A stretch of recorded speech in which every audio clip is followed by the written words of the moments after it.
Hello everyone. Welcome to Reading History with Great Uncle Ernest, World War I Letters. This is letter number 8, dated September the 18th, 1918. In this letter, Ernest writes that Jimmy McVeety was killed.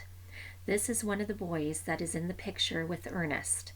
The back of the photo says he fell August the 26th, 1918. One of the many men who sacrificed their lives for our freedoms and never returned home. And now I shall begin. September 18th, 1918, Shorncliffe. Mrs. John F. Ferrier, Perth, Ontario. Dear Father and Mother and Boys, while I hope this finds you well as it leaves me at present, I am writing this in bed, having been ordered to spend a few days there, but there is no need to have kept me here according to my idea. They think, though, that my legs will heal more quickly if I stay still rather than if I'm traveling about. Yesterday was the first day for me to stay in, and it was a pretty long day. The ward is composed of small rooms, and I am in a corner room and so don't see many faces. I think, though, it is very likely that I will go out this evening for an hour or two when it gets dark. I don't want you to be worrying about me because I am not the least sick and not suffering any either. It is just as well, though, that I went sick, though, as I think I would have got worse if I had stayed longer in France.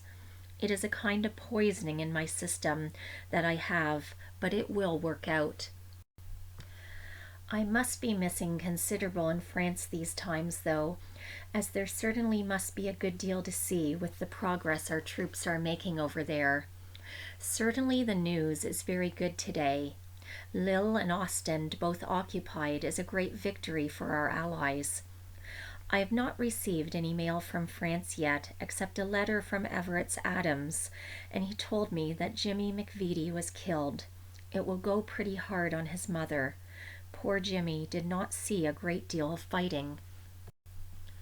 I almost think that it must have been in the Amiens fighting that he had met his end. Part of his division were the first to jump over, and they had quite a number of casualties. In France, I suppose, one gets callous and almost indifferent to seeing dead being about. Along that Royce Road in that Amiens scrap where I first got in touch with the advance. There were dead open of both Allies and Germans on the ground for miles. Some of them lay where they fell, mostly Germans, for a week in August. We are gaining victories, sure enough, but we are paying for them. There have been a lot of men killed this summer that have been soldiers since 1914, some with several wounded stripes up. I will tell you who has come through. About as much fighting as anyone I know is Fred Armstrong.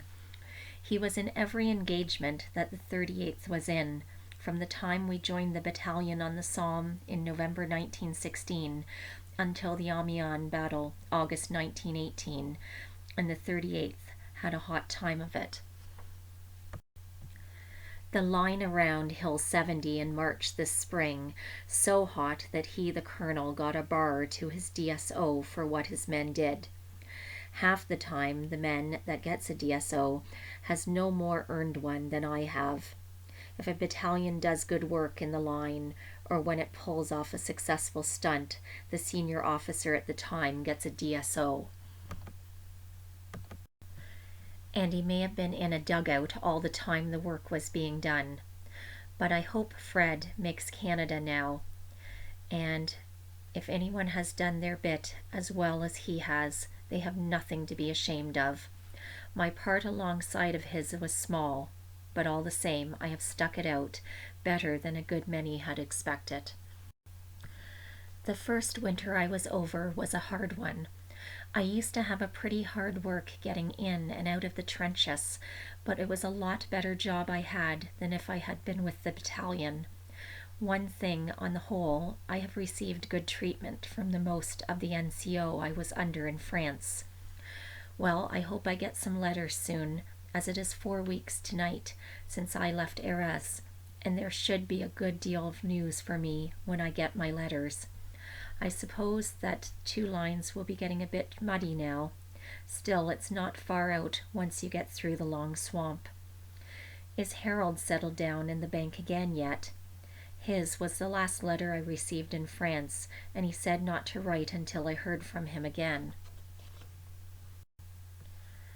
I suppose Mervyn will be able to get a little time on the violin now that the long evenings are here. You will be keeping the cows in at nights now, which will be more work. I suppose it won't be long until the start of butter making at the factory. What are the taxes like this year? Appalling, I suppose. Say I will be glad when I get some letters, as there has been so much happening at home since I had last heard from you. Love to all, Ernest. Thank you for listening to Reading History with Great Uncle Ernest, World War I Letters. Stay tuned for next week's letter dated October the 27th, 1918.